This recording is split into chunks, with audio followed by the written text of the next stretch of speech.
Okay. Let us get started. Please welcome back to the Moxcee Talk stage Mr. Donald Keys.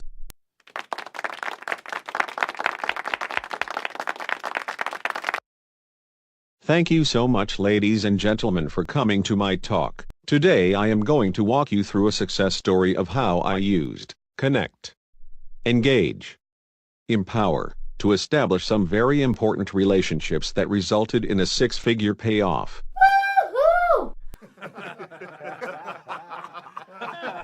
Well, thank you for your enthusiasm.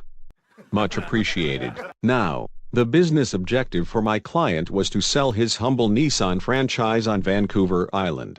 After 15 years, my client had been doing well, but it was time for someone to take it to the next level. With our objective clear, we laid out the strategy to connect, engage and empower a community of automotive dealership owners in Western Canada. Let's start with the connect strategy. Although your primary objective is to get in front of a decision maker, you may find yourself 2 or 5 degrees separated from your target. Think of the concentric circles on this diagram illustrating degrees of separation from your target. It also means you may only have 1 or 2 shots. Don't waste them. In identifying our targets geographically, we had to choose what part of Canada where we can be most effective. So, we decided to focus on Western Canadian automotive dealerships first. But there was a problem. The list vendor didn't have the names of the dealer principals.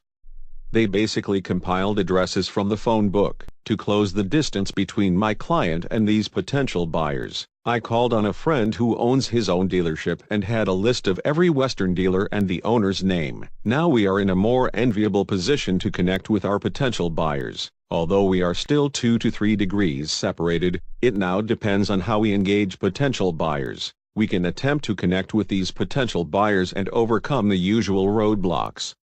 We do this with a proper engagement strategy. We decided that a mailing piece would be most effective. But how do we get our friendly receptionist here to put our mailing piece into the hands of the decision maker without her tossing it as junk mail? So, we had to get our head around a specially designed piece to engage both the receptionist and the decision maker. We toyed with this design here.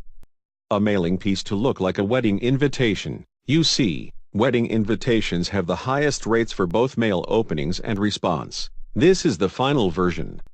We wanted to show that Nissan was evolving beyond cars but into recreational and commercial trucks. Next, we went with hand-addressed envelope to give it that personal touch and a real postage stamp. And inside the envelope we again kept it personal. No business reply card. We engaged the potential buyers to drop their business card into a pre-addressed envelope, and in return receive a free video about the Nissan dealership on compact disc. This was before YouTube. So getting a free CD in the mail was a big deal. Well, the response was overwhelming. 60% of the list responded by sending back their business card. Sometimes in direct mail 2% is considered a success. Thank you for that.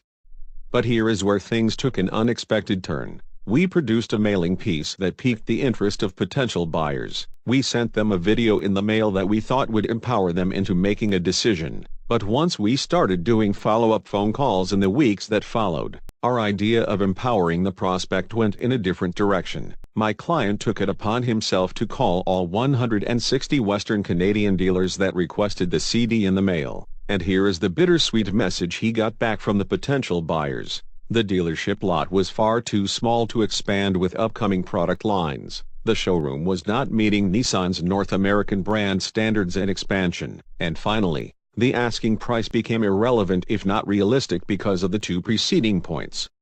Major additional investment would be required. Although this feedback was a bitter pill to swallow, my client's small investment in this campaign got him the best advice from some of the most successful dealers in the country. So, here's the twist. The dealers ended up empowering my client to step up his game and create a better investment opportunity for these dealers.